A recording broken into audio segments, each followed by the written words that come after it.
There we go.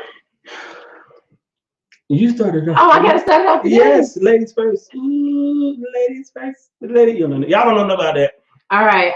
Welcome everybody to Thursday Love, another great night where we shall talk about one of the greatest topics that I think we all should talk about all the time. And that is our singles. It is living my best life. And when it's the singles edition. And so on tonight we have three new special guests with us. On last week it was amazing. We loved that Carla McNair joined us, as well as our very favorite own Stephen Lamar Colonel. I can't just say just Stephen. I got to say Stephen Lamar Colonel. A little more. So I hope everybody is having a good day. I hope everybody had a great day. If not, your week has been great. You had a great week? I will after tomorrow. After tomorrow. Because the work week is over. So see Sierra, she like what I said. So for those that have chimed in, for those that are in, if for those that are coming on, if you take out your phone, hit your share button. If not, tag some friends, invite them in. Tell all your single friends, tell all your married folks, everybody need to come in and join in tonight. We need to have a great conversation. I'm looking forward to it. What we have been doing for the month of February, yes, it is Black History Month. It's also known as the Love Month. And most people like to highlight the married couples, and that's what we do all year long. But this month, I wanted to highlight our singles. I wanted to talk with our singles to see what's on their mind, how they're living their best life, because I think they get a little unnoticed, unappreciated sometimes, misunderstood sometimes. I said a little. No, I'm saying a lot. Oh, a lot. Okay, a lot. And we just want to see what is going on. What are we missing as adults for the generation before them? What are we missing? And then for the generation that's after them, how do we prepare them? Because some of the young adults that we're talking to, they're considered the millennials, right?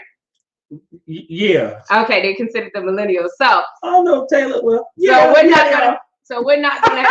Taylor. Oh, Taylor. She's generation X or Y, Z. One of them. Alphabets. But anyway, we're not gonna wait any longer. We're gonna bring in our guests. So I'm so excited. Of course, we're always gonna have Mr. Stephen Lamar Colonel. Hey family, how y'all doing tonight? We got Taylor Alani. Hey. We have none other than wait a minute. I'm gonna see if I say this right. Just say Sierra. Sierra. Yeah, I'm gonna just say Sierra. I would just say Sierra. And then last but not least, our brother Rick Owen. Rick, where you at with the camera, bro? Rick, you black out, man. Rick starting already. Matter of fact, I think you froze, Rick. Yeah, he did. Oh yeah, Rick will be back, y'all. Yeah, Rick will be back. He iced right now. Lord have mercy. All right. So welcome everybody. Hey George, welcome everybody. Rick, Steve. There he is. He's coming back. I can say Steve. What are we missing? Go ahead. Oh no, he still froze. Yeah, he still froze. Lord have mercy. All right, here comes. We'll see if we can get him back in a minute. But all right. So what we did last week and how we started off is I'm gonna start off the same way this week.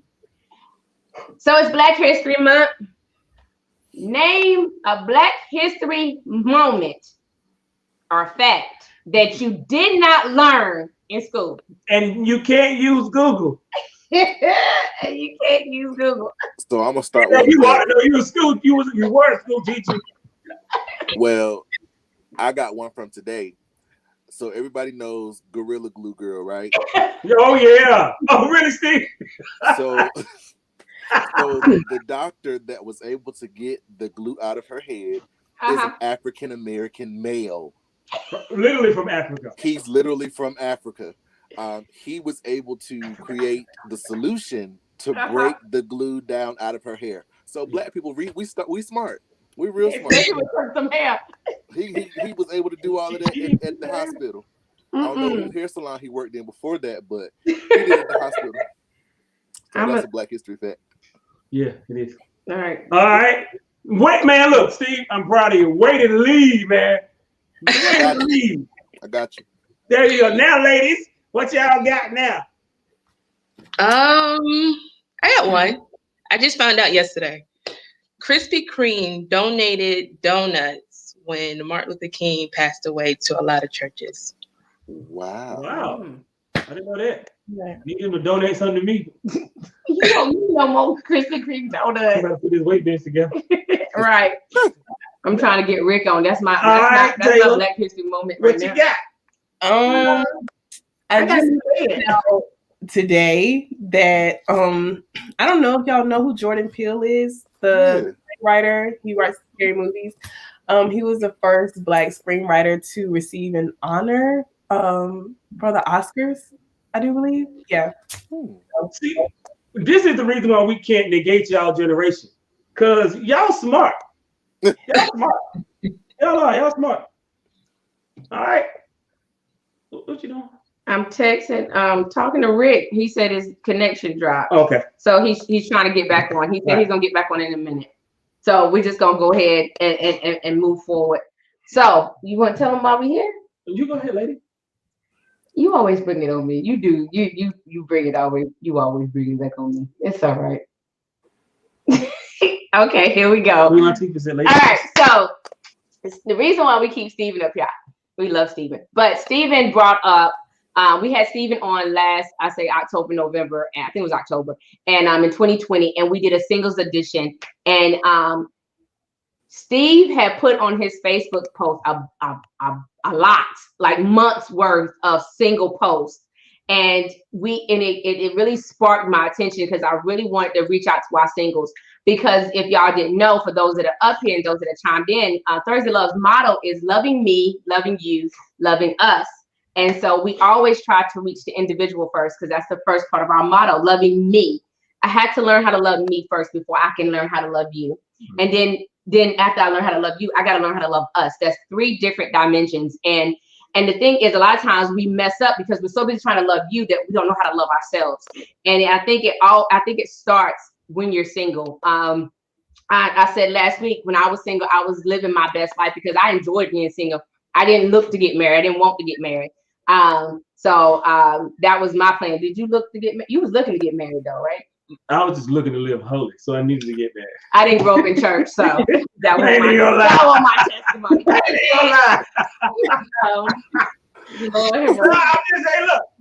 just saying, look, man. The truth will make you free. That's what the Bible says. That's what it said, right? So you won't burn.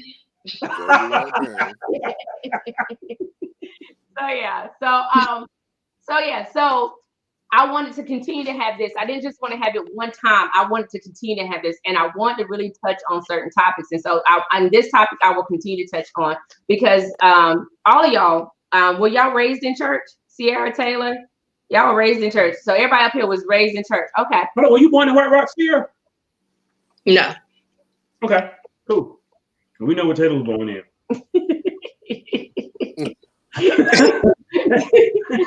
I know where I was at. So I'm the only one up here. That's right. That holiness still is right. That's why I got married, because I wanted to stay right. Lord have mercy. So the first question I always pose is, how is it? No, I'm gonna say it. No, Stephen talked about the singles ministry. He says the singles ministry tends to get overlooked and underappreciated the whole time. Can you talk about growing up in church and getting to a certain point where did they have a singles ministry? And if they did, would you say it was a great singles ministry, or it was something that, like Stephen said, it was something that was just pretty much overlooked and pushed away and pushed it aside? Or if not, Stephen, can you elaborate a little bit before Taylor and Sierra? Really? Sure. Go ahead. So, of course, growing up in the Baptist church, you don't really hear anything about a singles ministry. You don't even know half the people in the church are single until they actually get married. Or they had been single until they actually get married. So it was hard trying to grow up and then maneuver through hormones, trying to live saved, trying to understand who you are as a male, and who women are as females, without the guidance of the church. You just kind of figured that kind of stuff up on your own, if you will. Like if you were in school, you kind of had those classes where you learned who was who and what was what, and what was how and all the other stuff. So growing up in church, like I said, especially the Baptist church, you didn't see those singles ministries. You maybe saw them in the more progressive ministries, or the more new age ministries, if you will, but you never saw those in like the old school Baptist church. So that's just my experience. No, George, it's a Rice Krispie treat. It's the marshmallow version. It's still a sweet. You know what? Stop trying to call out my faults. All right, go ahead. I'm sorry. For your own soul salvation, your own salvation with fear and trembling. Yeah. Go ahead. All right. So Sierra and Taylor chime in. Either way, y'all can go first. It don't matter. Growing up in the church, as I think we wasn't even thinking about that. We wasn't even thinking about the singles ministry. We were just trying to get out of high school. Yeah, I was singing the choir. Right. We was singing in the choir. We was ushering. We was dancing. So that was our focus for me growing up. And to be honest, I don't think that White Rock had a singles ministry that I could think of. And to be honest, the first wedding that I went to at White Rock was y'all's too. So it's like, I still remember the red and white. I still remember. But anyway, I think, yeah, like growing up, we wasn't thinking about that. It wasn't until we got into college where we're like, okay, you know, that's when the whole single, okay, I feel single, I'm single, you know what I mean? Of course, around Valentine's Day, because we had boyfriend, girlfriends at the church. And yeah. But it wasn't like the single ministry wasn't mentioned a lot that I can remember growing up. And it, like I said, it wasn't until I left White Rock and actually attended another church, which is Mount Zion Baptist Church here in Greensboro, that I got introduced to a singles ministry and college ministry and all the other ministries. So, yeah. Yeah, White Rock had it, but by the time you came up, the singles ministries when now they all got married to each other. So yeah, it phased out and they all got married to one another. Yeah. Right. Yep. Wow. Taylor. So they married from within. Well, I don't know what everybody else is, but I am really young. So growing up in the church I grew up in, dating was not even on my mind. But I will say, again, the church I grew up in, I do remember there being, little events being held for single people, but I wouldn't say those events really lasted long. There may have been like one every blue moon or so, but I don't think there were a lot of them, honestly. I'm going off the announcements in church that I would hear. Taylor, how old are you? And White Rock, the same place ago that time was all slinging. Wait, for you to get saved. Time out. Taylor said she's going by the announcements. Baby, how old are you? Because I am 25. Oh yeah, you good. You straight. You right at the I told her she was good. I told her she was good. No, I'm not that young, but I do remember the announcement to church, we're gonna have a singles ministry this Saturday starting at 9 a.m. But it didn't really last that long. Like it would be that Saturday, maybe another Saturday after that. But like you said, they're overlooked and underappreciated. So they didn't really, last long enough, I feel like. Right. That makes sense. Yeah. Because during that time, most of the kids then, everybody was from college, so it was all WBI and praise and worship and that kind of stuff. So it wasn't like it wasn't like it wasn't that kind of singles ministry, right? It wasn't what it equate to as a singing ministry. Right. Yeah. They overlooked ministry. And to be honest, like I said, it was the more progressive churches that might have introduced those types of things. Because old school churches never had those types of events. Like if they did, it was another church service. You know what I mean? Like it wasn't like a mixer, if you will, or just like a fellowship type thing. It was another service. So it really wasn't no, mixing of the two, I guess. Yeah, I didn't find out what a single. Honestly, I didn't find out what a singles ministry is until I got to White Rock. That's when I heard about a singles ministry, because when I was growing up, it was all Jesus, Jesus, Jesus. It was Bible band, the usher boy, the choir. You were gonna sing and go out the door, but there was no single ministry to feed into young adults. It was during that time you need to be saved. You can't wear no tight skirt. You can't have no tight pants. You can't wear no red lipstick. You can't wear no hoop earrings, no red fingernail polish, no red toenail polish. And all that came to the women. You can't wear no makeup. That's what it was. So it was single. It was a single dollar bill, but they ain't do no single ministries, man. Yeah. They didn't even have a marriage ministry. That's true. That's true. Hey, Rick. What up, Rick? You back? You say you looking like somebody that had some bad press. My whole house back. My whole house back. Everything. We don't have Spectrum. We got rid of them, so that's why we still able to move. Okay. Oh Lord. Okay. Spectrum is terrible. It is terrible. Well, y'all know Spectrum. Spectrum will freeze in a minute.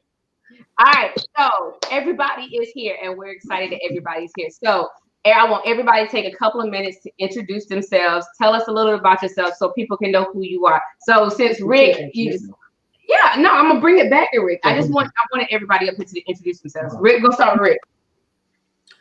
The late person. Hi, y'all. I'm Rick. Graduated Durham Public School System from Hillside High School, 2005. Marine Corps veteran and single and living my best life. Okay. Hi, Sierra. My name is Sierra. I am an educator here in Gifford County Schools, and I'm single and living my best life. She taught at Japan, y'all, but she knows some other language besides English. Shema? See, told you. She's speaking in tongues, y'all. The Bible says her tongues are meaning of angels. Shama. Okay, that ain't it's all right. All right, Taylor. My name is Taylor, born and raised in Durham, North Carolina. Graduated from Central. Right. Let's see. I am a mother of a 4-year-old boy. His name is Aiden. And I am also single. And I guess you can say I'm living my best life.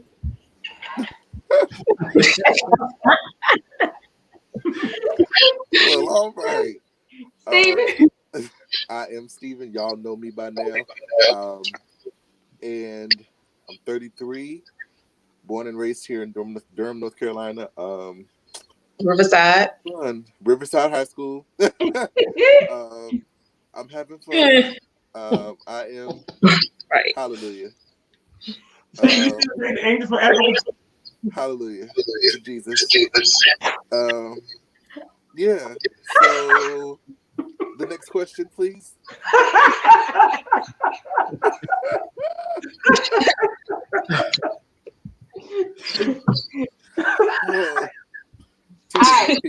He need a peel. Okay. That is everybody up here. So for those that are up here, do y'all call? See, we used to call it coaching dating. Do y'all say y'all dating people, or do y'all say y'all seeing people? And if so, what are your do's and don'ts, or what is your deal breaker? Yeah, deal breaker. So back in that day, they called it coating. They ain't called it courting. They said coating. Yeah, we were coating. But I just want y'all to know that everybody's face changed when you started asking this question. Everybody had this different look on their face, like, wow, we're going here already. Yeah, we're going there. So come on now, no whole bar. Look, I think we should start with Taylor. Don't tell what you don't want to tell because it's live. You be censored. Yeah, and for those that are chimed in, we love to hear from you too. We just don't want to hear from Ash. Oh Lord, I said Ashley. Because you look Taylor, at Ashley twice. Yeah, Taylor, Sierra, and Rick and Steven. We want to hear from you as well. When you were single, and you were dating, do y'all call it dating now? Like, what is it now? Is it dating? Is it seeing? Is it coding? What is it? Are we just friends? And where you are with that person, I guess. Like generation, it really depends on where y'all are with each other, what y'all agree on, or the page that y'all are on. If y'all not on the same page, then y'all talking. You're dating. You're talking. You get out another one. We just talking. There's another word. There you go. You're just talking. That's it. We won't say what it's really called. We hold. I mean, we hold it. You might not be, but I am. You'll see my cross. What just happened in that corner? I just need to know. I know, right? Never mind. I feel like dating is the only thing you're doing with dating is collecting data. So I'm dating. That's what I'm talking to y'all. I'm just not. I'm not like in a serious relationship. So I'm collecting data. Okay. And with that being said, I'm just I feel like courting didn't come about for me. Didn't come about until I went to church. And I didn't know what courting was until they had to change the word. So Taylor, can I ask you a question? Okay. I mean, not Taylor. Sierra, can I ask you a question? Mm-hmm. What are you doing with the data that you're collecting? Say that one more time. What are you doing with the data you collected? Are you using them as artifacts? Some of them might be the artifacts. You know what it is. Archives. I put it in the archives. But when I'm collecting data, I'm just like, okay, I'm just gasping or collecting things that I see, like something that might make me question certain things. That I'm like, I might not call you anymore, or this might be it. Or I will continue to text you, or I will continue to talk to you. But dating is just collecting data. That's it. Good. Mm-hmm. Okay. All right, Rick. Collecting data. I agree with that, and watching any kind of red flags. Yeah, I have had my fair share, and yeah. See, for me, when I was dating, and I got to a point where like dating was good. Dating was fun. It was fun. But after a while, I got tired of dating, and I told I'm a little different from y'all. And I told, matter of fact, I was at Central, and so who knows what y'all know what not Eagleton. You know what Chili Hall is, right? Well, do y'all know? Y'all remember I'm an Aggie. I'm sorry, you're deprived. So Taylor, I've been to Chile. You should know where you from Durham. So anyway, Taylor, let me talk to Taylor. That's why we got commonality. You know what the old Chili Hall is, right? Mm-hmm. So one night, man, it was about 1 o'clock in the morning because you could park across the street during that time. It was still because you had no parking decal. The wouldn't get you from over there. So one night, about 1 o'clock, 2 o'clock in the morning, I went out, and you don't walk outside Durham anyway that time of night late, but I didn't care. And so not over there. Don't do it like that. No, you don't. Not over there. Not trying to get that. No. Anyway, but that night I was like, you know what, man? So I went and sat in my car, man, and I told God, I was like, look, I said, it was cool, it was fine. I said, but if the next chick you send me ain't my wife, don't waste your time. That's what I said. I could have been dead in the car, but that's at the point I was. And then I got out of the car and went back in my door and went to sleep. So my thing is and then he sits here. It was just like that. Thank you, God. So, thank you, Lord. Carried up, Ashley, no one cares about Aggie crying. Only you and Sierra. So with that, like right now in this day and time with the pandemic, would you say it's worse dating now, or trying to talk, or whatever y'all call it, or whatever, just seeing someone in the pandemic? Do you think it's worse, or it's still like somewhat the same? So I think I can speak to that from a familiar place. Hallelujah. I hope it's what you make it. Mm-hmm. It's what you make it. Okay. Even though we're in a pandemic, a lot of stuff is happening all around us that's beyond our control. It's what we make it. You can still date successfully, get to know somebody successfully during this time. You can't go anywhere really, so all you can do is sit on the phone, FaceTime, and whatever. Y'all can have dates, out when the stuff is open, and it still be successful. It still can be fulfilling if you want it to be, and that's anytime. Okay. Ashley said the pandemic truly separates the real from the fake. How do y'all feel about that? Absolutely. I agree with that. I agree with that.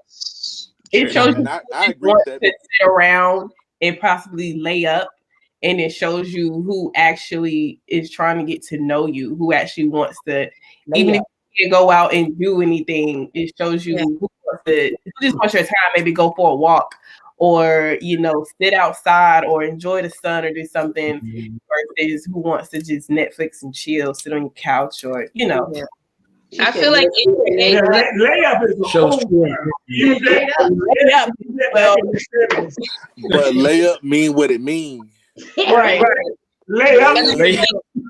I feel like in this pandemic, it forces people to be more creative. Yeah. Than the typical, let's go out to eat, let's go to the movies.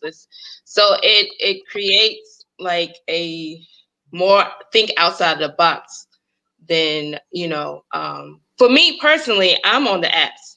And normally I wouldn't normally be like on Tinder and this, that, and the other, but Tinder don't sound right. Tinder. But I think what Tinder sounds like to me. Anyway. Well, listen. So when I went to China, right? I lived in China for a little bit, and when I was in China, I think that's when I got introduced to the whole dating app there, because it's either a selective few of African Americans and other races, and there's a whole bunch of Asians. So it's like, I went on like a couple of days on Tinder in China, and then I kind of brought that back to when I came back to the US. So there is some crazies, but I can cipher between the crazies and the ones that I'm still kind of talking to, I guess. She said she got some spiritual discernment.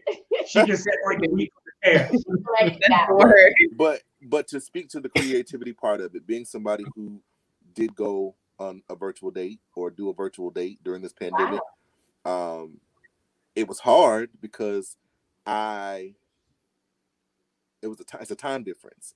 So, breakout rooms. So what? Yeah, breakout rooms. No, it was hard because it was a time difference. So right. It forced me to be like, okay, look, now you got to stay awake, and you just got to pay attention. You got to be alert. You got to be attentive. You got to do something fun. Were they overseas? She's in Africa. Yeah, she's in South Africa. Yes. She's not one of the angels from Africa. She's in She was in South Africa. But we did have a virtual date, and it was bad because I was at work, like ending my shift at work, and she was like winding down from the day because it's 7 hours apart. So it was a hot mess, but it was fun. But like I said, you have to be creative in that aspect of it. I don't know. Yeah, it was fun though. It's funny that you said about creativity, because I was talking to Sherry today, and she was telling me, 2 days before Valentine's Day, 3 days before Valentine's Day, stuff that she doesn't want. Now, mind you, I don't do last minute shopping. All right. Uh-oh. I do shopping in advance. I'm just throwing that plug out there while she's sitting beside me, as I no longer have receipts. So anyway, telling me stuff that she don't want, that she doesn't want for Valentine's Day. And I was telling her, I said, you know what, man? I said, honestly, I said, it's really not about the money. I said, because the thing is, you have to learn how to be creative again. But you know what? One thing I learned though, it's really not even during the pandemic. In your well, being that we're married or whatever, in your marriage, you have to learn how to still be creative, because you guys know this. Like the same way you got her or the same way you got him, you're gonna have to do more to keep them, because you get older and you change. But I think creativity is really what's lacking in singles. Is what's lacking in the marriages, because I know during the time that I was growing up, now it's different. We had to we dated for a while before we got dirty. All right, so we dated for a while. It wasn't like 2 dates and then you get dirty. We dated for a while. I don't care. I'm trying to break down dirty. I'm like, y'all have a conversation. Y'all know what I mean. You know what I mean. You know the difference between angel. We might know, but Sherry don't look like she know what you mean. She just trying to act like an angel. She just trying to act like she's holy. She got an invisible horn. Anyway, as I was saying, so things are so much. They're so different now. But so you make me forget about that. I'm sorry. You get dirty. I was just like, okay, never mind. Go ahead. I'm get in the sheet. Y'all tickle me with these cold words. Just get they you know some. They grown. They know what I mean. Just get you some. I use some. Yeah, getting dirty. I use that taste of kids. Was it a money fight? Whips and chains. Well, let me ask y'all a question then. Are we rolling something? How many of y'all did something and came out clean? How many of you did something and came out clean? I hope everybody. You can't. Well, you didn't do that, did you? You came out clean. No, when I say wait. When I got baptized. But when you say came out clean, we think like you got a disease or something.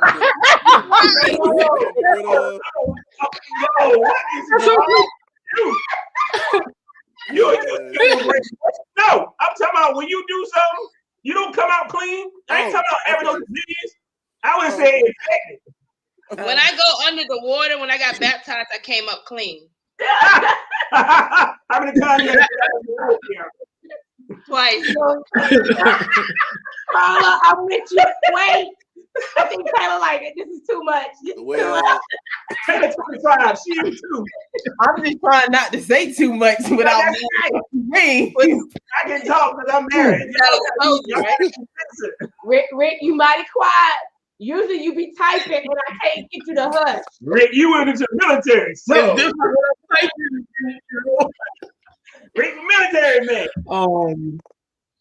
What you need to know? Yeah, you sure ain't sipping on coffee and hot chocolate. I enjoy my adult beverages. What? All right, we're gonna move on. Let's reset the room. Let's move on. So, will you date? What is a deal breaker? That's what I was trying to say earlier. What is a deal breaker? Church, spirituality. Wait a minute, friend. Hold on. Go back. You was cutting out. Go back, Taylor. You was cutting out. Say what you were saying. Say it again, Taylor. Say it again. Oh, okay. So for if you won't go to church with me, that's a deal breaker. If you don't believe in God, that's a deal breaker. If you're not gonna pray with me or you don't pray, that's a deal breaker. Like for example, there was this one guy that I was talking to, and we were this is our first conversation. We met up, it was face to face, and we had a conversation. And he said, I believe in higher power, but I don't label it as God. And I was like, well, this is probably gonna be the last time we talk to each other. I personally, like I knew right then and there. I was like, first of all, I can't even bring you home talking like that. No, what you doing bringing that on here?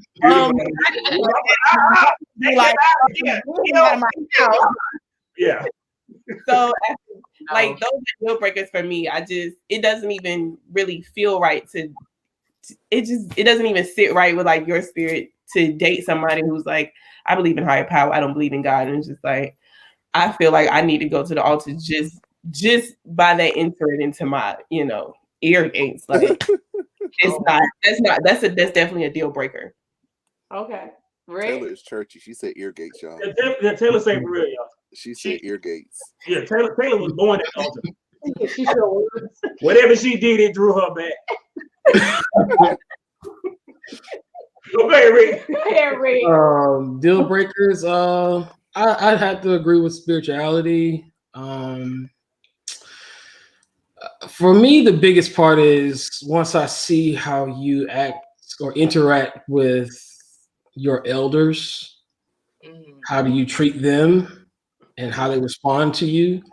From my experience, the background of who is your village has been a big difference for me. Okay. So if you can't respect your village, your elders, that's a no for me. Yeah, Wow. I can. So the parents always told me, is I wanted to see how Cher's relationship was with her father, and in that instance, because, and then I also wanted to bring my friend around my mom. You know what I'm saying? So if they couldn't respect my parents, then that was another thing for me. You know what I'm saying? You can't respect my parents. Don't get me wrong, my parents not perfect, but if you can't respect them, then hey, we got to go too. You know what I'm saying? We can't chill like that, because I'm not gonna have this dissension, the whole time about marriage or whatever. So that's a good one, man. That's a good one. Sierra. I would say your character, how you carry yourself. You might look good on the outside, but if you're ugly on the inside, that's a deal breaker for me. Right. Yeah, my father told me. He said if you meet a girl that she's pretty on the outside and she ugly on the inside, he said you might be able to work with it. He said if she's pretty on the inside and pretty on the outside, he said you can. That's the one. He said, but if she's ugly on the outside and ugly on the inside, he said you gotta let her go. So I thought somebody was pretty on the inside and pretty on the outside. Oh, that is so sweet. I love this man. I love this man. All right, Steven. Honestly, if you just are an all around nasty person, like just mouth and just spirit, just toxic person, like I'm good. I'm good. I mean, we throw toxic around a lot in this generation, Right. but a lot of that is just misplaced emotion, right, or displaced emotion. So, if you aren't able to deal with you, why would I want to deal with you? Wow. Wow. Wow. Yeah, Ashley said, one of her deal breakers were the integrity, communication, and a man's relationship with his mother. Yeah. Exactly. I agree with that one. I totally agree with that. I got a question. Okay, go ahead. Can we really base relationships on how a man treats his mother? Yeah, I say you can, because here's the deal: as a man, like even if your mom is trash, right? At the end of the day, she's still your mother. So you may not like what she's done, but you still have to respect her as a female, not necessarily as a female. Yeah, right. If that man is disrespecting her as a woman, you can guarantee there's something inside of him that's going to treat you the same way. You get what I'm saying? So it's not so much a female, the mother, but a female. You must always respect the female. You might not like what they do, but you must always respect the female, because that's how you got here, because of a female. Yep, that's true. Now, I've always been on the fence with that statement, and here's why. I know I have a great friend who is upstanding, great guy, married, treats his wife like a queen, but he has a strained relationship with his mother, right? Wow. But that doesn't stop him from being respectful to her and all that stuff. However, the relationship is beyond repair. So how can that bleed into the relationship with his wife? But you said something that was key, though. You said he still respects her. Yeah. Right. Their relationship is strained, but he still respects her, because he understands the fact that at the end of the day, I don't like what you've done, or I don't like how you are, but you're still my mother. You get what I'm saying? So since he still respects her, he can still treat his wife like a queen because he still respects the female. Right. I'll take it. Vice versa for a man. Do you agree? Ladies, Sierra and Taylor. I agree. I agree. Yeah, I definitely agree. Even though there's like how do you determine, like, say if you're seeing someone and their mother is deceased and you can't really be. I technically fall into that category now. So yeah. You know what? I said I technically fall into that category now. I lost my mom, so the next female who I would ever date won't get to see that relationship with my mom. But I would talk about my mom all day long because I had a great relationship with my mother. Right. And still, even that, I would still say, as Sierra was saying about collecting data, you keep your eyes open because you still look at how he treats the female. You know what I'm saying? If he sees, especially if he sees, like, for instance, I use Kamala Harris for instance. If he's making snide comments about Kamala Harris, or I don't want no woman being, you know, he's talking down on the female. Okay, right there, I see my data says that you going in the wrong. You know, I'm not even gonna archive you, I'm throwing you away because I see, like Taylor was saying, you know what I'm saying? Just one relationship, just one date, that's enough. I can't deal with it. Or even if have power, yeah, strong. Go ahead, Taylor. She got that finger up. Just another question, like reverse the roles. Like you wanted to see how Sherry was with her father. So, like, what do you look for with a daughter and her father? If that makes sense. Hold on. Right. I'm sorry. Say that one more time. Just if we reverse it. Yeah. So how instead of always trying to see how the man treats his mother, what about the woman, how she treats her father? Did you look for that? Because it's always harped upon about a man how he treats his mother, but it really isn't harped upon because most of the time the father is absentee. So I think that's part of it. But you know. Oh yeah, that's what I had said earlier. I look for how her relationship was with her father. But still, I'll still use the same model though. Even though her father have a great relationship, but even if she didn't have a great relationship with her father, I still would have looked at how she treated men. You know what I'm saying? Is she always all her comment? Oh, he numbered a dog. Oh, because I saw there was a thing on this Facebook thing called what is it, Black Marriage or something that thing was, and the guy posed a question and he said, men, what do you look for in a woman? It was just a general statement. Men, what do you look for? And for the men to comment or whatever. And so, you know, men was saying, you know, a woman to be honest, a woman, you know, and one of the girls chimed in and she just went off on the men. Like, just went off. And it was a simple question. It was an opportunity for the man to say, as a single, this is what I look for in a woman. This is what I want in a woman. And she just went off. And I'm like, yo, they were just asking. I mean, it was an opportunity for them to express how they feel. You know what I'm saying? So even with her, like in just the instance, that right there would have been like, no, because you just disrespected me and you don't even know who I am, but you just disrespected my gender. You know what I'm saying? So those kind of flags is what I'd be looking for. Another thing I want to add to that, as far as mother figure and father figures, doesn't necessarily have to be their mother or their father. Good. So in certain situations I've seen where the father may not be present, but there's that uncle or that big cousin or someone, and it can be opposite sex as well, who and what kind of relationship they have with that person. So you can always tell, or as long as you're getting to know that person, you can kind of always tell who played that mother figure, who played that father figure in their life. Yeah. Right. Good. Right. So what other issues do you see in the single world today? What, I mean, because I wouldn't know. I don't pay attention to it like that. I'm just being honest. But what what issues, you know, like you said, you know, like your question was about how does a man treats his mother? Can you really base him on that or whatever? But what other issues did y'all see on a daily basis now that is out there that needs to bring some attention to or some light to, so we can try to like bring some singles in and say, okay, we need to start paying attention to these certain things so we can start being better as people, or like you said, your character or your personality and so forth. If y'all understand anything I just said. She talked for an hour. Oh, go ahead. Go ahead, Steven. No, go ahead. Go ahead. No, you go ahead. I'll tell you what. Go ahead. Right, go ahead, Taylor. No, go ahead, Sierra. All right, go ahead, Taylor. You go first. Taylor was like, I won't even end that one. You still want me to go? No, go ahead, Sierra. It's all right. Don't say no. Go ahead, Sierra. So I'm trying to okay, what was the question? I'm trying to understand. I'm sorry. I was trying to pinpoint, and it's hard to pinpoint. I hear that it's in my head. I'm not an educator. I'm sorry.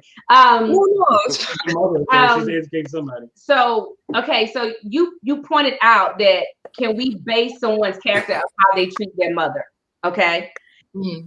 Then you see that as a problem or somewhat of an issue. What other issues or problems did you see out there in dating or in singles, period? Oh, okay. Need to be brought more to light that a lot of people really don't talk about now. Go ahead. Okay, I think I understand. So I think for me, in my experiences, more so the lack of communication, and more so if we exchange numbers, it's an automatic texting. Like there's no, and if I don't initiate that calling, it probably won't happen. So I think for me that the lack of communication, everything is by text, and I'm old school, even though I'm young, but I'm old school. Like I look for that, that one person that is intentional, and they are intentional in pursuing you. So I think that's also a lack, is actually being intentional on pursuing you. That's just my answer. Yeah. That's good.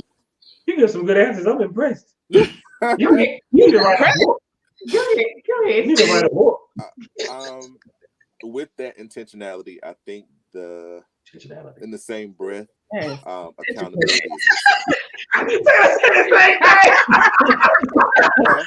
You said that, and I said it in my head. I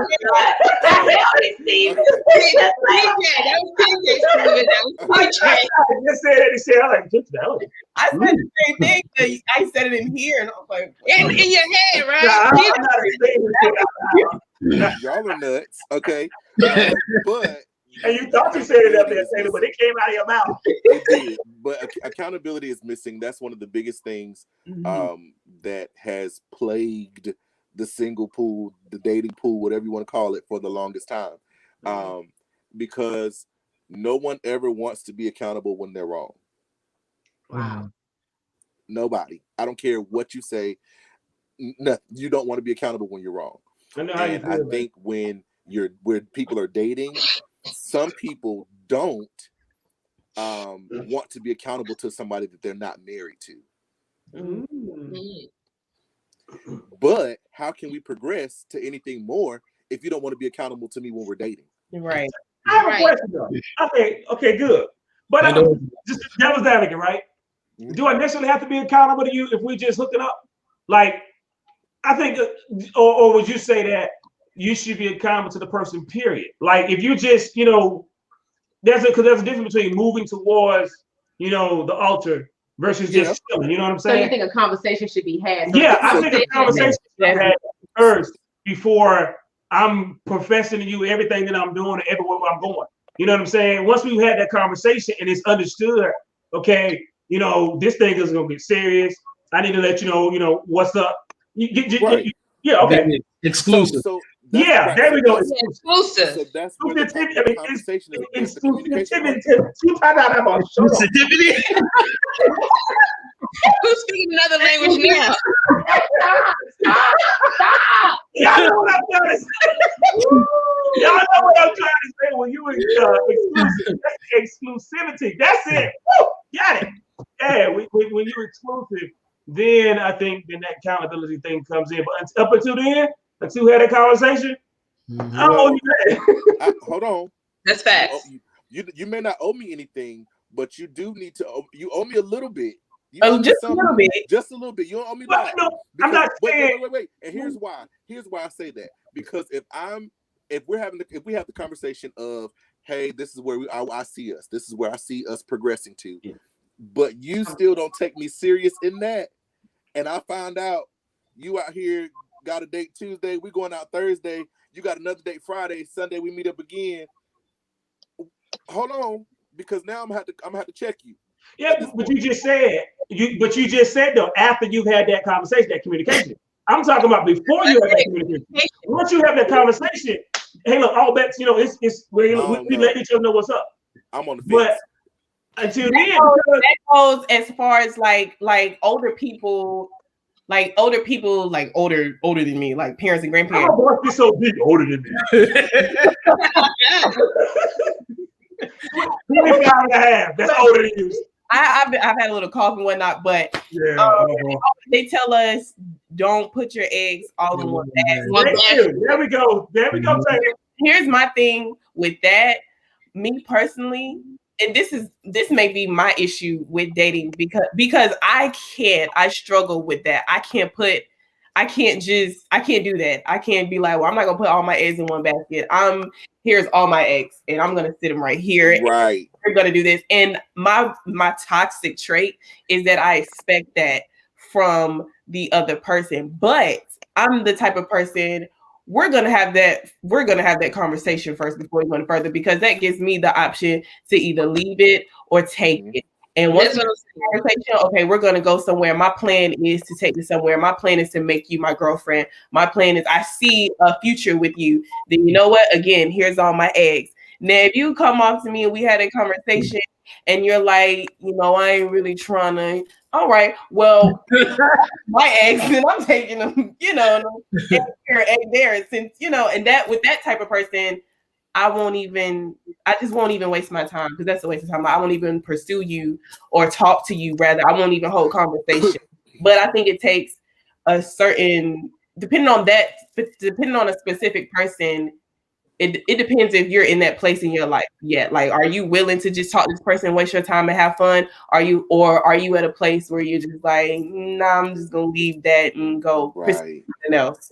Right. A person's response to that question, if you're talking or dating someone, would be, are you the type of person to date one person at a time, or do you date until you find that one person? Usually your answer is that first initial reaction to that question. If that person is the type of person to date one person at a time, or they're dating and collecting data on a lot of people. So that's where I would stand in recognizing that initial response, because usually your initial response is the tell. Well, I'll just say this. Y'all just be careful dating in these streets, because y'all don't want these baskets to get broke up with these eggs in them. And I don't want nobody to, get in trouble. Because these people out here are crazy. But go ahead, Sherry. That's all. But like I said, it goes back to having that conversation, because you can't hold somebody accountable for something that they don't have any. Like most, even with the prophet, like a prophet only knows what God releases. That's my cue. So if you don't tell them, if you don't have that conversation, that person can't read your mind. Like, they don't know, you know what I'm saying? And this is during my time too, so that hasn't changed, whether it's your age or my age. If there hasn't been a conversation, hey, look, the sky is the limit. You here on Monday, you get you another one on Tuesday. You might go back to that one on Wednesday and get you one for Thursday and Friday. But once we had that conversation, I got you Monday through Friday or Monday through Sunday, whatever you want to call it. But see, that's when it gets sticky though, because now you're dealing with emotions. Like, you might be dating around, but there's some type of emotional attachment to each of those people. Yeah. There's somebody that feeds each emotion in you. So if you're dating around and you're trying to feel your way through, and one person gets hurt out of that whole situation, you're probably gonna be in some trouble. You know what I'm saying? Like, it's just, you got to be careful with that kind of stuff, especially nowadays. And people's, I don't know about anybody else, but the emotion that it takes to date, the energy, I could deal without it. To be honest, the emotional aspect of dating is very, very draining.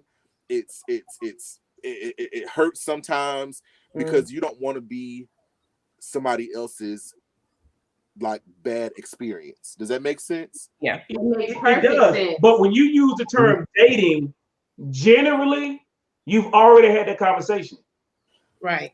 So it's not official until you have that conversation. That's when you can say we're courting or we're dating. But some people are not looking to date. They're not looking to court. They're just looking to have a good time. So that's why you had one on Monday, another one on Tuesday. But once you had that conversation, then you put a title on that thing and say, hey, we're exclusive. We're only dating one another. The chick I had on Monday and Tuesday, she's over. You are Monday through or Sunday through Sunday. And I'm only texting you. I'm only calling you. I'm only emailing you. Then I'm closing my Tinder account. All the above. I'm gonna deactivate it until you decide. Yeah, and if you act right, my Tinder account will stay. I'll delete my account. If you don't act right, I reactivate my account and we move on. No. New age. Some people just want entanglements. Yeah. Nah, see. Situationships. Situationships. That's draining in itself. Right. So Ms. John said that, that she said it's depleting because all y'all agreed on that. It says exhausting.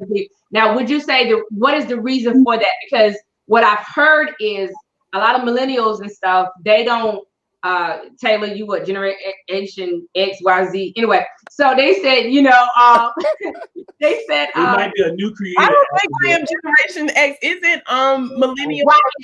It's Y, Z. No, I'm sorry, Taylor. You're not in the millennial generation. They're like 30. Steven, Rick, and Sierra are in the millennial generation. You're in Generation X. It don't matter. So anyway, I don't know, X, Y, Z, A, B, C, D. The reason why y'all are depleted is because of so much knowledge that y'all have acquired at an early age. Because whereas when we were growing up, we were just living life and we were just feeling our way through. Not saying we didn't know things, but we finally didn't start having sex class until we were in high school, whereas now they're doing it more so in middle school and elementary. You know what I'm saying? Baby, I was in 5th grade. I was in you know what I'm saying? Is it because of more knowledge, because of the things that are out there, or because of bad relationships you've seen prior to? What would be the reason why it's so exhausting now to be dating? It's a lot. Because everybody has their own standard of dating, right? And everybody wants the perfect relationship.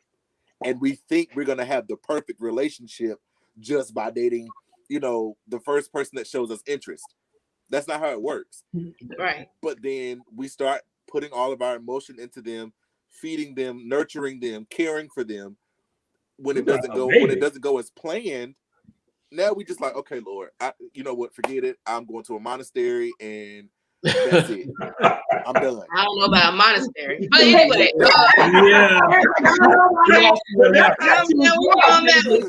But like you said, I'm sorry. I think the draining part. I know for me, the draining part is once you open yourself up to one person, and that initial open up.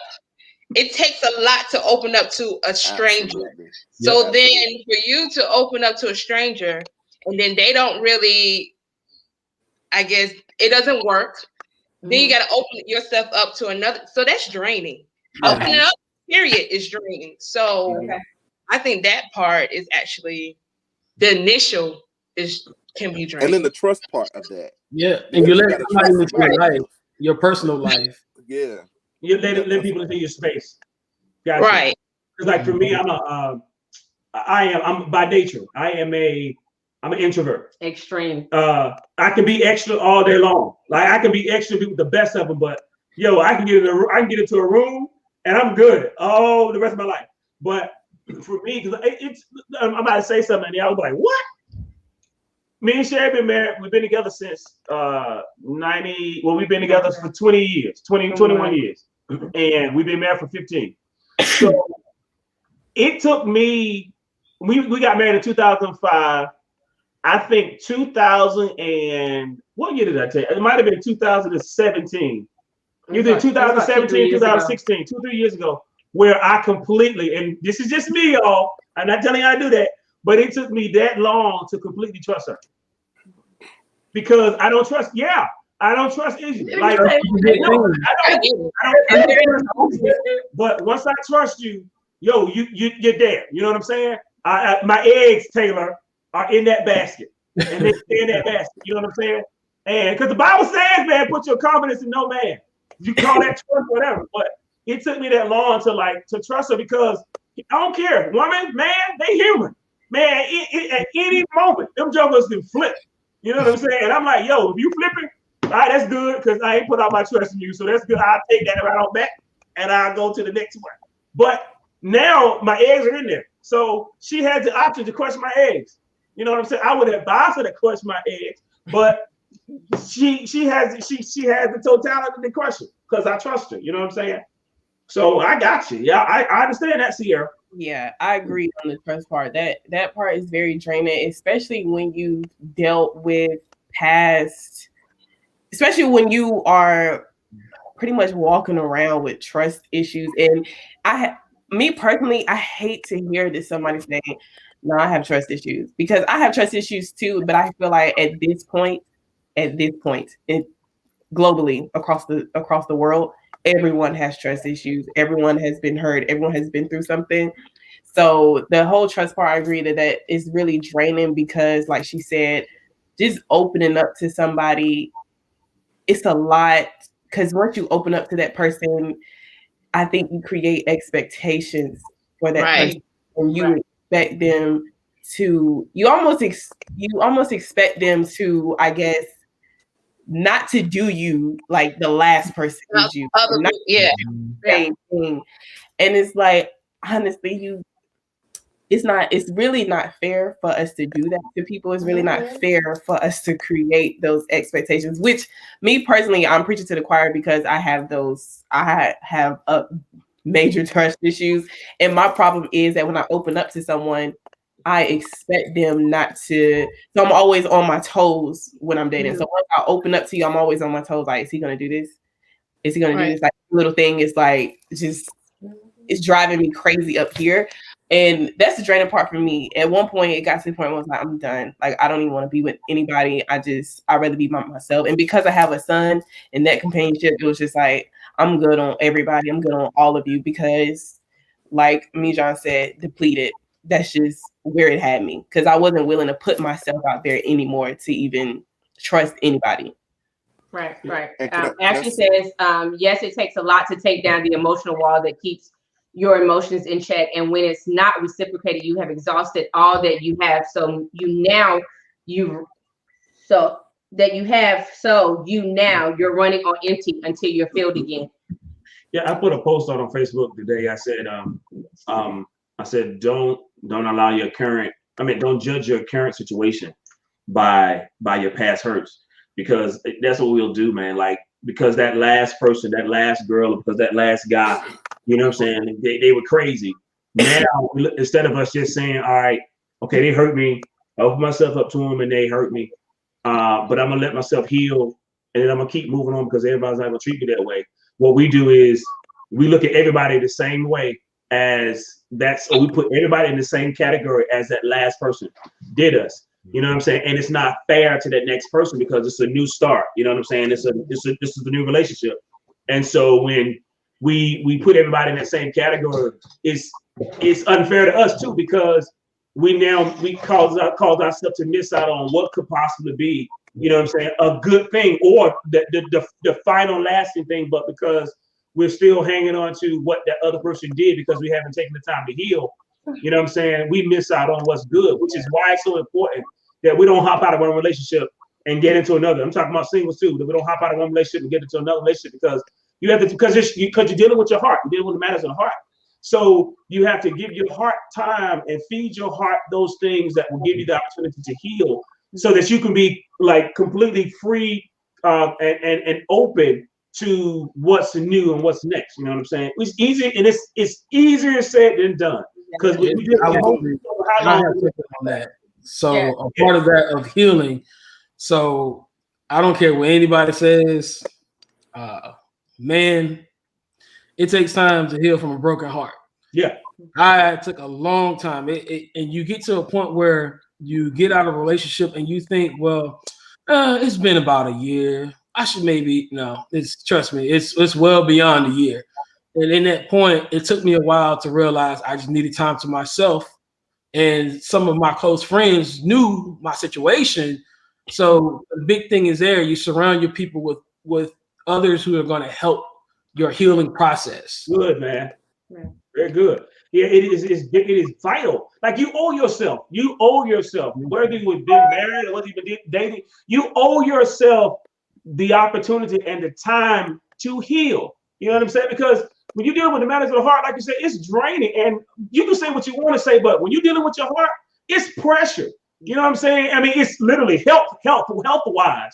You know what I'm saying? It affects your health. You know what I'm saying? So if you don't give yourself the time to heal, you're actually putting more stress on your heart. Because like you said, yeah, it hurts. It hurts. It literally, you literally feel the pain. Your heart literally aches. You know what I'm saying? Your mind is on it constantly, or you're constantly crying. Everything you look at, it triggers you. So yeah, you should give yourself the time, respect yourself enough. Think enough of yourself. You know, your health, your emotional health, your spiritual health, your mental health, your physical health, to give yourself the opportunity to heal before you go into another relationship. So when you go into that next relationship with that new girl or that new guy, you know what I'm saying, you're able to give yourself to them without holding them accountable for what somebody else did to you. You have the strength to go through it. Go ahead, Stephen. Yeah. But to that, even when you heal, don't keep opening those old wounds. Yeah. When you finally heal from something, when you finally heal from the heartbreak, the disappointment, the fear, all the letdowns, everything, when you finally heal from that, let it go. Yeah. That's like, how do you know when you're healed? Because you don't like for example, for me, okay, years after a major heartbreak, I'm thinking I'm healed. Something healthy comes along and I'm back at square one with trust issues and whatnot. So it's like, how do you really know if you're healed? You know when you're healed when it doesn't affect you. I was about to say, yeah. When it doesn't affect you, that's when you know. When the power is relinquished from that, that's when you know you're healed. You can speak with that person and you can smile instead of like frowning up and wanting to fight them. That's how you know you're healed. Right, and Ashley said from the things she's experienced, it took her, and Rick said that. Rick hit it dead on. It took her 3 years to heal. You know what I'm saying? So you're right. There's no timetable on. Oh, you know what? Oh, this hurt. I'll be good in 6 months. That may not be the case, because you get out there and you go dating, and then like I said, that's why I said triggers. You get out there. That's what I was going to say. I was trying to wait for you to say your piece. Oh, you get out. Sorry, I mean we won. Yeah, you get out there, and then something happens, and she said that door, because you ain't close it, that thing cracked, and then that stuff starts seeping out, and it's like you start looking at that person, and then when you look at that new person, all you see is that old person, and so you start, you know what I'm saying, treating them like you wish you had treated that other person because of what they did. Because I love that finger, bro. Tammy used to usher in church, y'all. Go ahead, Sam. I think I did everything but that. But question: Can you heal from the person that caused hurt? Like, can you still be with that person and heal from it if you're still with them? Say that one more time. Yeah. I'm jumping up words. I think I know what you're saying, but I just want to make sure. It depends on the situation, Taylor. It depends on what they did. Can you ask the question one more time? Yeah, ask that question one more time. Can you heal from the hurt? With that person? From the person that caused it, if you're still with them, can you heal from the hurt? If you're still with them? I mean, I hate to go spiritual, but I mean, with God, anything is possible. The thing is, somebody posed a question in a ladies' chat, and the question was, if a man cheats, is he a good man? And everybody was like, no. And I put up there, good men make bad decisions. Mm-hmm. Because see, the thing is, the worst thing that somebody can do is cheat on us. That, besides threatening our lives, beating us up or something like that. But cheat is like the most common. And we tend to get a broken heart from that. there's some women that I know that have been cheated on and maybe slightly abused or whatever, and they have forgiven, and it took time, but they like completely fell in love with them all over again. So in order for them to fall in love all over again, they had to be healed from whatever happened in their past. It is possible, but it's not easy, but it is possible. It takes literally God's strength and everything that you have. Somebody said something in the comments. I think it was Ashley, and honestly, I'm about to shout because said, when you can see him or her through God's eyes, you are healed. And because I'm a spiritual person, that just really did. And that is the truth for me. And I just told someone that, because honestly, because the thing is, we tend to keep blaming the other people, and then we say, well, they don't see us the way I see them. At the end of the day, it's God has to rebuild that to them. God has to deal with them the way God dealt with them, and God has to deal with you the way God has to deal with you. You're not responsible, and you have no control over nobody else's actions or reactions. The only person you are accountable or responsible for is you. Right. And so, when you take that time out and you allow God to come in and enter into your heart and deal with those issues, those triggers are going to happen, because you don't know until you're healed until you're tested. You're going to get tested. You have to confront it. And if you don't ever confront it, you're never going to know truly, are you really healed or past a certain issue. And Vet made a good comment also.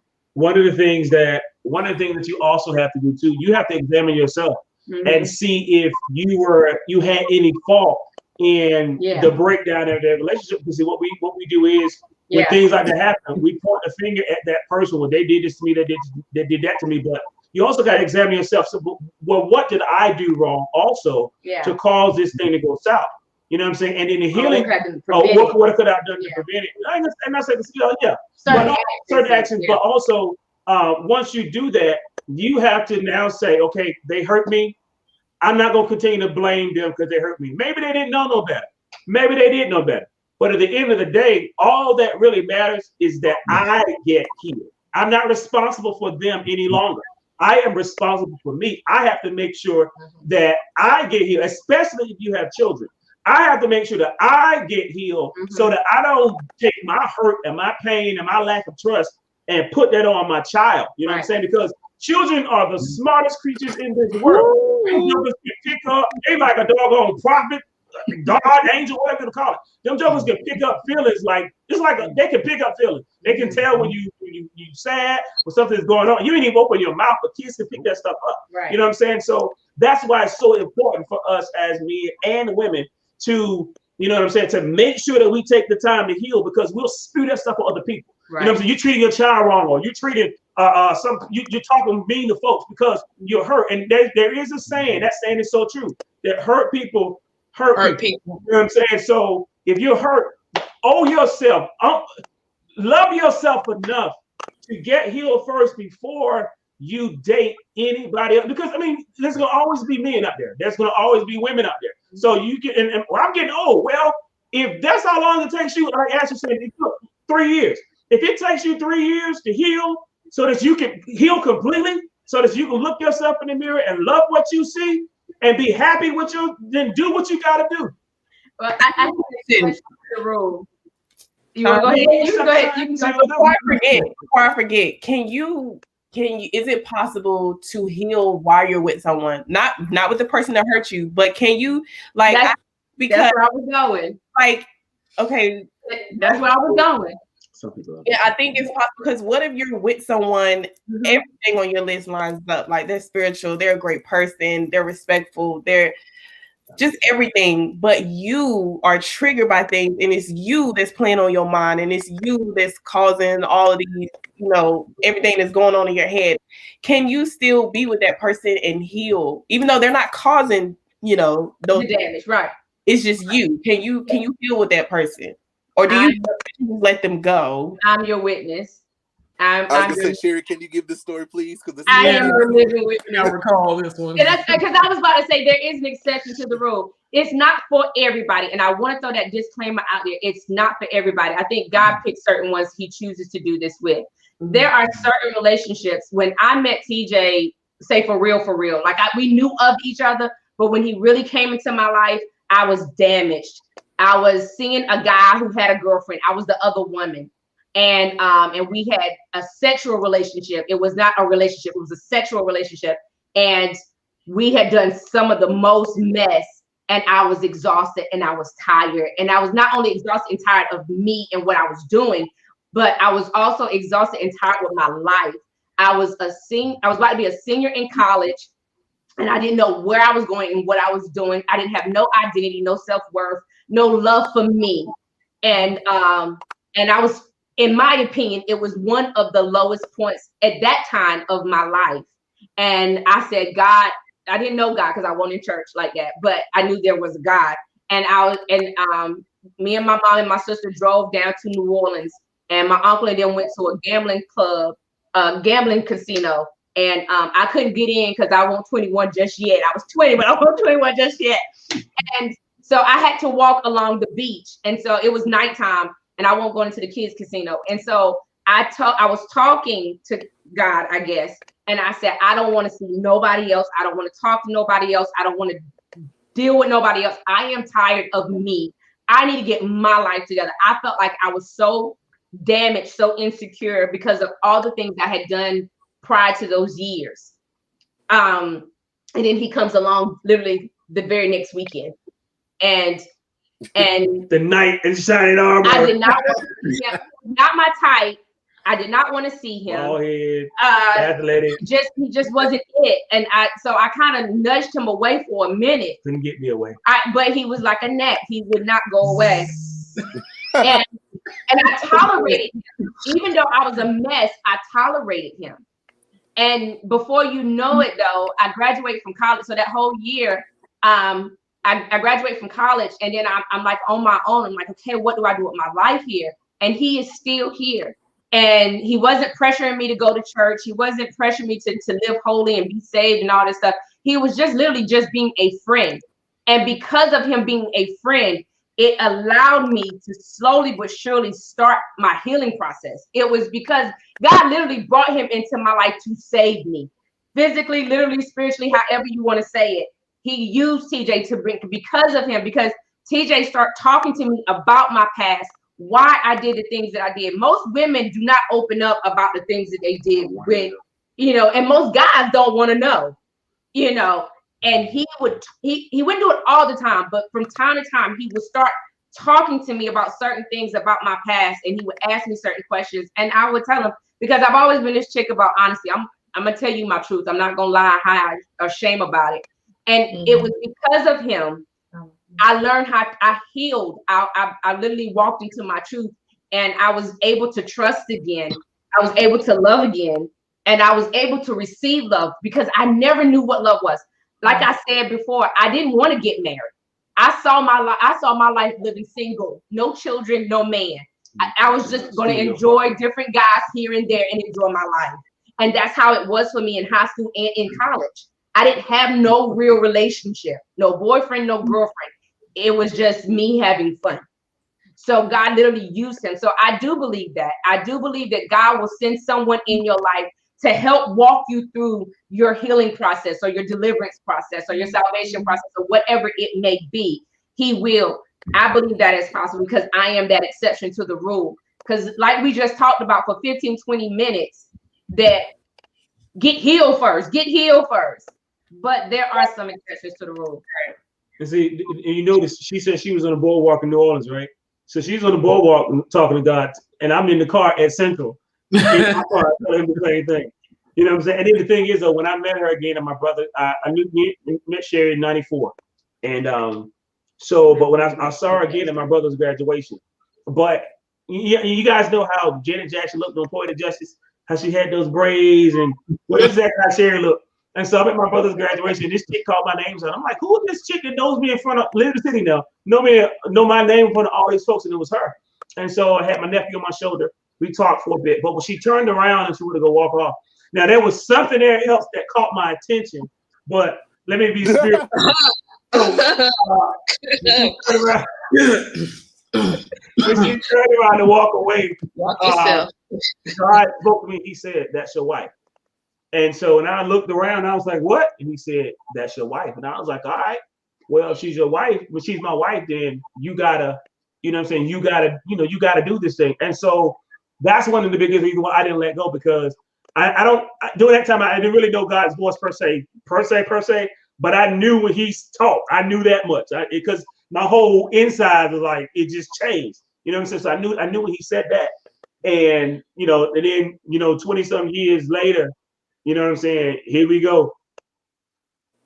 Okay, so as he says, you just got to be connected with God to the point where you can discern if your next is the person God is using to get you where you need to be. Shut my seed, Ashley Trice. Shut my seed. Go ahead. Right there. Go ahead, Sierra. No, I would say that with all that, the other person got to be strong enough as well to be able to handle the brokenness and the bags or whatever, So that also has to take into consideration, are they strong enough to know your past and to walk with you in your healing process as well? So that, I think you also have to take that into consideration as well. Because I wanted to know, like, my thing is this: if you're with me, that means you ain't with them other guys. I don't care how many they was. That means they didn't do something right to keep you. So I got you now. So you can tell me whatever you want to tell me, because it don't matter to me. So that reflects that confidence. Yeah, I wanted to know. Right. I did. I was curious, and so she was looking at me like, "You're crazy. Why?" I'm telling you what I used to do, and you're like, "Okay, tell me more." Because I don't care. Because it's called PAST. It's your past. Meaning, if the more we talk about it, the more it comes out, and it's gone. You know what I'm saying? But if you don't talk about that junk, you keep because talking about stuff is a part of your healing process. Because if it never comes out, it stays inside of you, and it can literally kill you. You know what I'm saying? Oh, is that praising God? I have a question. Well, I have a comment. Oh, okay. So, I think is it me? No, it just happened. It just happened. Yeah, me. Go ahead, try to mute Sierra. There we go. It's Sierra. Oh, it's Sierra. All right, go ahead, Steve. Sorry. Go ahead. Sorry. I'm old. Anyway, but what I was gonna say is, we're talking about healing. We're talking about dating people that will help us get to our healing, but we're also talking about past. But the culture that we're living in now, they don't want to discuss the past, nor do they want to hear your past, because when they hear your past, it's automatically a red flag. Because I've heard a guy say, "Oh, she got too many dudes she used to talk to back in the day. I can't fool with her." Or same thing for a female. "Oh, he got too many females he used to talk to. I can't fool with them." I've heard that like verbatim. So how do you get to a place to where you don't care about that? You get what I'm saying? Like that doesn't affect your perception of somebody else. Growth, because I feel like it's insecure and immature. Very. Okay. It's insecurity, because that's the person who's not sure about themselves. You know what I'm saying? Like I may not look like it, but I'm confident in who I am. You know what I'm saying? And God made me, who I'm becoming. I'm confident in who I am. So I'm not going. Well, I can't be with them because, well, shoot, they can't be with me because I want no virgin either. You know what I'm saying? So how am I going to hold that person accountable, because they've been with, I don't care, 5 or 6 people, and I've been with 7. So my number is larger than theirs. They just don't know how many I've been with. That's insecure. You know what I'm saying? It's immaturity, insecurity. And that person has the right to say that. They have the right to choose who they want to choose, but it's still a level of insecurity and immaturity. And like I said, that also goes back to if they're strong enough and willing to even go there. But like Steven said, in our generation, it's like, oh, how many guys you had? Even though it's in your past, they still get mad like it's your future. So next. That's they're not. My thing is, I believe that for every everybody's not meant to get married. I mean, that's just, to be honest, they're not. But for those who are meant to be, God has a man for that woman, and God has a woman for that man. You know what I'm saying? And like I said, because Sierra, you're strong. I know that off top. Taylor is strong. I can tell Rick is strong, and I know Kernell is strong. Cernell. So you can't have like weak women or weak men anyway. You know what I'm saying? So yeah. If they can't handle your past, because my thing is, if they can't handle your past, then they can't handle you. You know, because we all have a past, whether it's, you know, we were sexual or whether we, you know, whatever. All of us have a past. That's how we became who we are. You know what I'm saying? Because of our past. So if they can't take your past, then next you can X that one off the list and go to find a new one on Tinder. All right, so we are like way past our time. Normally we do an hour. Y'all good. But this is just such a great conversation. I didn't want to stop it. I didn't want to stop it. I'm glad that it carried on to where it carried on, because it seemed like healing was the topic for the night. So what we're gonna do is we're gonna take the last couple of minutes, and if you know, if you tend to go a little more than that, that's fine. But I'm gonna ask the question: what does Sierra's best life look like? What does Rick's best life look like? What does Taylor's best life look like? Colonel, you already know because you already been here. So yeah. But for those that are up here, we're gonna end on that note. What is living your best life? What does that look like? If you want to include your testimony or your past or whatever, and how you got to that point, just let us know. Let's start with Sierra. Sierra, you go first.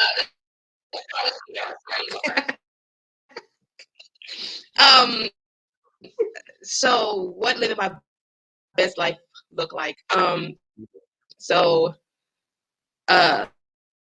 Last year, March of last year, 2020, I was diagnosed with endometriosis cancer, endometrial cancer.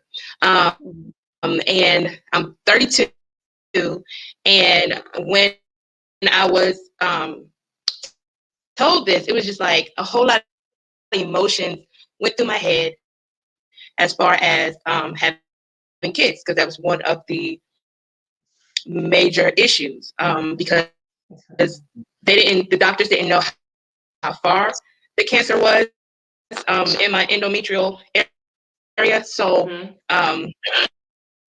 so they was talking about a hysterectomy early on, and in my head I'm like, I'm 32. This is like the prime, even though, you know, I had dreams. I had, you know, moments where I can I visualize me having kids, having twins, and this news have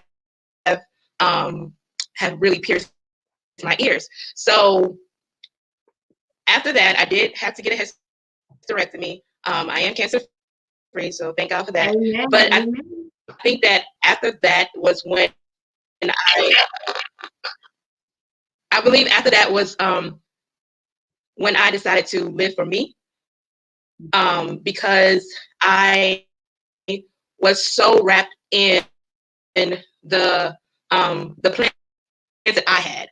And notice that I said I had, because, you know, I've always heard that if you want to make God laugh, tell him your plans. Yeah. So with that being said, I had my plans and set, like I was thinking of this, that, and the other, of how my life should look like. So then after that whole cancer situation, I think afterwards it was more so like I started living for me, and I'm enjoying it. I'm actually doing things that I was afraid of doing before. Now I feel more confident in doing. I'm a business owner. Wow. I just became a business owner. I do photography. I'm also an educator. So I'm living on my own. Like I'm doing a lot of things that I feel like back then I was on a one-track mind, and now it's like I am living my best life, and it took that tragedy to actually notice and to actually realize what living looked like. So wow. Yeah. So that's me living my best life. Write that book, Sierra. Did you hear? Did you hear him? No. I said write that. Write that book. Yeah. I said write that. Yeah. All right. Living my best life has been. Sierra, I'm sorry, Sierra, mute your mic, baby. Okay. Go ahead, Rick. Living my best life has been great, especially this past 2.5 years. I surrounded myself with people who want to see me grow, help me grow, and go out and, what they say, do me, have a good time. Not necessarily be in a mindset that I was in, thinking, oh, I got to find this relationship. And it was just once that happened, I was just having fun. Just, paying my own bills, working, trying to be the greatest dad I can be. Other than that, and improving my relationship with my dad since my mom has passed. My mom passed away from leukemia. And it's weird. The relationship between me and my dad, it's funny because we're texting more, and it's like my dad knows how to text, and we're just texting back and forth now. I mean, it's just been those small, subtle things, and we talk about my mom, and we just bonding and having my son, and it's all of us out. And a pastor at one point, I got my dad to come to New Year's at church, and he was like, "It's good to see we got 1, 2, and 3 in the building." So it was just us. So it's been great. It's just been living free and having those around you that care for you. That's the biggest key. That you have to have people around you that care for you and are able to talk to you to say, "Hey, something's wrong with you." You talk a little bit more around this time. You call me. You got to have those people that actually know you and that you feel comfortable talking to. And ever since that has happened with me, I've just been living my best life. That's good. Cool. Taylor Alani. From ushering in the church to not having a singles ministry. What does my best life look like right now? Mine looks like taking care of my mental health. I have to say these last couple years, like years ago when I was, first I was pregnant, and then like the first maybe 2 to 3 years of my son's life, I really battled with depression, like seriously battled with depression, and I stressed a lot. I still stress somewhat to this day, but I'm really working on my mental health and worrying less, pretty much taking care of myself and putting myself first, because I have really struggled to do that. For the last couple of years, I've always put myself and my feelings on a back burner. And for some reason, towards the end of 2020 and this year, I just got fed up. And not to say I said bump everybody, but I pretty much said bump everybody. And mainly just taking care of me and my son. I'm the type of person, I can't afford to let anything or anybody stop me from being a mother. My number one priority is being a mother to my son. Taking care of my mental health is important because, again, I don't want to leave my son behind for anybody else to raise or, God forbid. So basically, living my best life is pretty much having fun, being happy, making sure my son is mental well-being is okay, mine is okay. And just being happy. I'm really big on happiness right now. And really, that's all that matters right now is being happy with all that's going on in the world. Again, I worry a lot. I worry about stuff I have absolutely no control over. So I'm learning to, whatever goes, let that go. And whatever comes, let that come. Just take everything for what it is. And that's what living my best life looks like. Yeah. Taylor, did you really say bump everybody? Did you say something different? And had to go back under the water again, like Sierra was talking about. Well, you know me, so. You didn't say bump.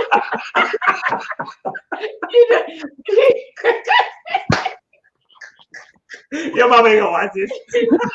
I'm not worried about it. You already know. You know what I said. You already know. Where the holy water? Here we go. We need some oil. Thank you, Ashley. She said best decision ever. Thank you. Hard decision. Hard to put myself first. Hard, but best decision.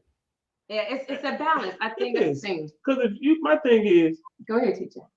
Ladies first. No, it's all right. Go ahead. I'm putting you first. No, because we got to end. I got to eat. Well, my thing is, man, it is a hard decision because honestly, the way most of us are raised, we were raised to not be selfish, quote unquote, and we're really not taught to put ourselves to make sure that we're healthy. Right. But the missing thing is, like you said, Taylor, if you're not healthy, you can't help nobody else out. You know what I'm saying? Right. So it's like that even in the church, like with the pastor, he got to put the members first. Wait, if the pastor die, who gonna pastor the church?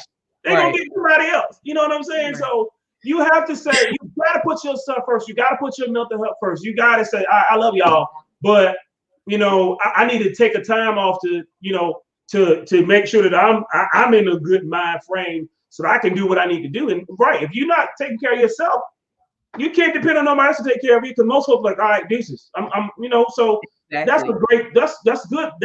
You got an older adult, Taylor, that haven't done that. Right. That's good. At 25, oh girl, ain't they? I'm sorry. I'm sorry. I mean, at the end of the day, the Bible says, "Love thy neighbor as you love thyself." You have to learn how to love yourself in order to love your neighbor. So at the end of the day, I mean, and loving me, loving you, and then loving us. So with that being said, I have truly enjoyed you guys tonight. Y'all have been a blessing to us, and I hope y'all have been a blessing to others. For those that chime in, Ashley, Vet, George, all of you guys, Carla is up here. I think this is the longest we've gone in a while. This is the longest we've gone, period. Not in a while. No, when we had that sex conversation, you know, everybody was up here. I don't remember those sex stuff. Yeah, whatever. I'm saying. We did a topic. What is the difference between sex, intimacy, and affection? So you guys are great. Yeah, it was a great conversation. I think he was like 20 at that time. Yeah, it was a very good conversation. But with that being said, thank y'all for your patience. Thank y'all for y'all telling y'all testimonies and your stories, sharing with us. I love you guys. I do. I love you, Taylor. I love you, Stephen. I love you, Sierra, and I love you, Rick. It has been a pleasure getting to know you, Rick, because I didn't know you at first. So I do. I kept telling her, you know, Rick. I got you, Rick. We're good, man. She was like, we're good. So I hope y'all have a blessed night. I hope y'all have a great weekend. Y'all continue to be safe. I don't care. Y'all continue to be safe. She holy, y'all. Whatever. Y'all have a good night. For someone who's been preaching all night, you gonna talk about it. All right. That's anyway, on Sunday. Hey, y'all doing it Sunday? I'm talking on the empty Sunday. On Sunday, y'all to go up here. It's gonna be a 15-minute Valentine's Sunday. Love your neighbor as you love yourself. For those that are tuned in, check us out next Thursday. We'll be back with 2 more special guests. Yeah. We're looking forward to them coming. One of them remind me of Stephen. He always puts his quotes up about being single or individual or in a relationship. And I love them. It's like words of wisdom. So for those that are tuning in, y'all have a great weekend. Have a great weekend. I love you guys. Have a great night. Bye. Good night, y'all. Good night.